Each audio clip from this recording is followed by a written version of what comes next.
Please listen carefully. This will be one of the most important messages I will deliver as the Chief of Navy. It is important for our Navy today and important for our future. By now, your commanding officer or your supervisor would have explained the context of this video, and they will invite you to comment afterwards, as my aim in the next 10 minutes is to invite a discussion. I encourage you all to engage in that conversation. I've already received some feedback from a small number of you, and I look forward to seeing more emerge from the groups you're in today. We all need to be part of the changes which are required. By now, most, if not all of you, should know that Part 1 of the report from the Commission of Inquiry into the allegations of unacceptable behaviour on board HMAS Success has been publicly released. I hope that many of you have had the opportunity to read all or part of the report and have made an assessment on whether this is the Navy you want to be part of and whether you have a desire for change. What is clear in the report is that there were a small number of the ship's company in HMAS Success during its Southeast Asian deployment in 2009 who behaved in a manner which is clearly contrary to our values and our signature behaviours. Some of these behaviours will attract disciplinary and administrative action. This report cuts to the heart of who we are as individuals, as well as what we stand for as an organisation. All of us must bear some of the responsibility to fix this. The Commission has made 24 recommendations. The Chief of the Defence Force and I have accepted all of these. The implementation of these recommendations, along with the initiatives being progressed in our New Generation Navy program, will result in a changed Navy culture and will safeguard your well-being. An edited version of the report and its recommendations are now on the Navy intranet. I urge you to read them carefully. You need to ask yourself whether you personally believe the behaviour and activities detailed in the report are acceptable in today's Navy. You then need to understand the actions we are taking to address each of the recommendations. I'd now like to step through the key themes which are interwoven through these recommendations. The misuse and abuse of alcohol is a common element throughout the report. Navy is not immune from the alcohol problems which confront this nation, especially when it comes to binge drinking, but we must hold ourselves to higher standard. I am deeply committed to the development of a new ADF alcohol management strategy, and you will see more work in this area very shortly. This is in consultation with the Australian Drug Foundation, and what I'm looking to introduce into our Navy is a hard-hitting campaign which highlights the seriously negative effects of alcohol abuse and drug abuse. Simply put, it ruins careers, it ruins relationships, and ultimately it can kill you.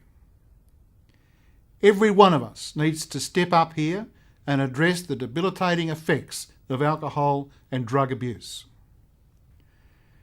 As you know, we already have a random breath testing program in place, but the report has highlighted some deficiencies in our system.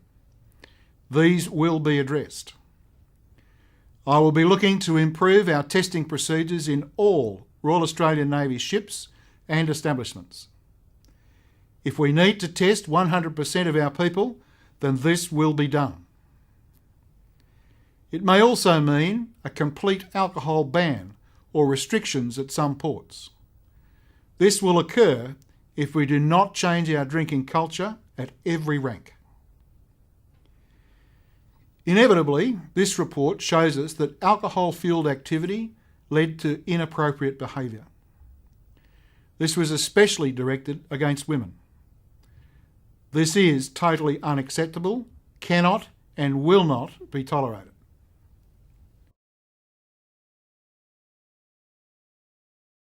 I cannot accept a situation where women in the workplace or ashore feel threatened by their male counterparts. In fact, we cannot accept that any of our Navy people should feel threatened or intimidated at any time. Despite the Commission not being able to identify the existence of a sex ledger, there is certainly evidence to suggest there was some form of sex bounty in place at least. This type of behaviour must and will be eradicated.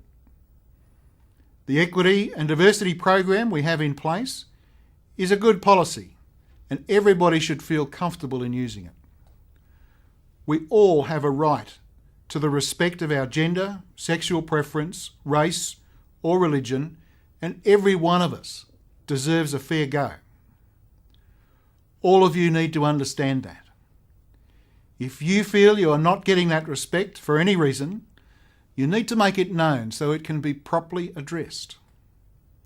You can expect this to be a theme in upcoming divisional meetings. The Commission of Inquiry made clear that misuse of alcohol led to poor behaviour ashore. After 40 years in the Navy, I fully acknowledge the need for some rest and recreation after a long period at sea. However, all of you need to understand that when you are ashore overseas, you are ambassadors for this nation. Similarly, if you are ashore in Australia, you are representatives of our Navy. The community rightly has a high expectation of its Navy. You should not forget this. If need be, I will introduce measures such as curfews and increased shore patrols in an effort to alter this behaviour. I don't want to have to do this, but it will occur if I continue to see instances of poor and inappropriate behaviour. By now, you should have recognised that a key theme is a requirement for cultural change. As you all know, I announced the New Generation Navy program of strategic cultural change in April of 2009.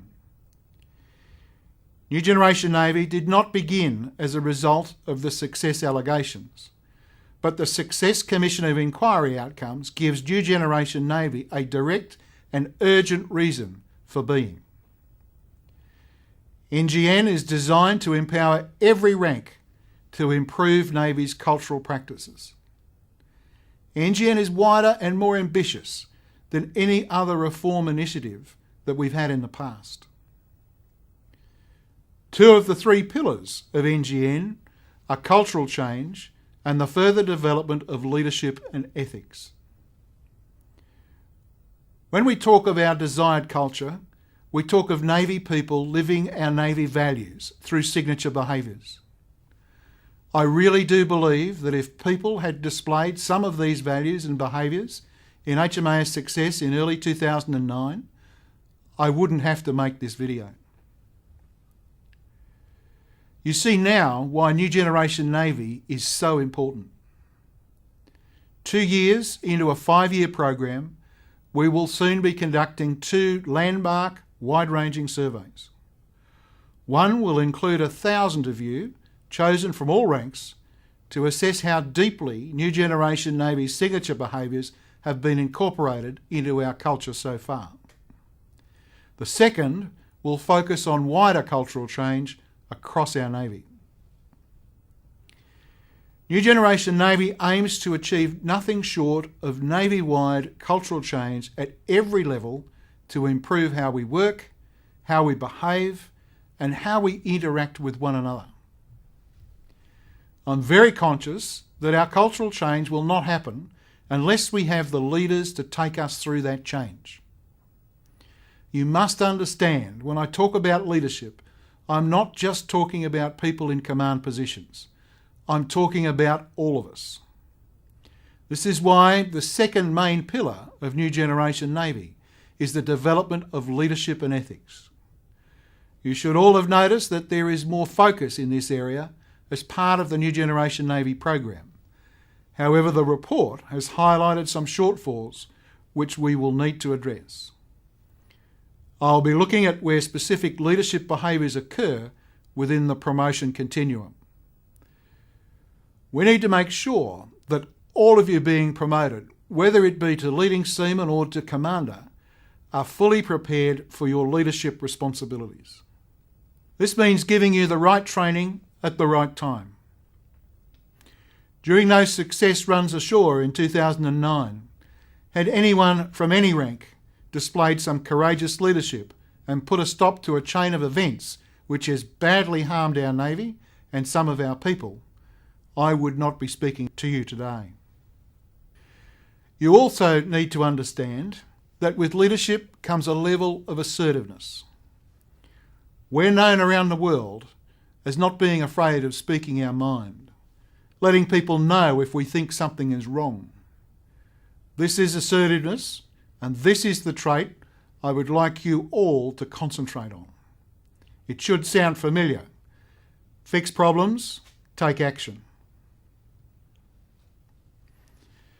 Navy people at every level have a responsibility to lead, to be accountable, and to hold their subordinates to account where their behaviour is unacceptable. In conclusion, you can see that NGN is critical to how we shape Navy's future. This is a Navy initiative, led not by me, but by you. You joined the Navy to be leaders. Now is the time to demonstrate that leadership at all levels. You all share a responsibility with me to lead each other through this period of cultural change. You should see now that those of you who don't believe in New Generation Navy's principles are letting down those who do. Now, to those of you shaking your heads, it's time to get on board with NGN or get out of the way. The success inquiry was not the reason why NGN began, but it must surely be the inspiration we need going forward into the next 3 years of this 5-year program and beyond. If NGN does not succeed, it will be only because we lack the will to change. Think about how you may have changed things had you been in HMAS Success's Ships Company. Think of things you've seen that you know to be wrong but have not acted to correct. Talk about the courage it's going to require to step up and make a difference. I ask you all now to discuss some of the issues I've just mentioned. You need to ask yourselves whether we're going in the right direction, and if your answer is yes, then you need to think about how you are going to play your role in shaping our future. Thank you.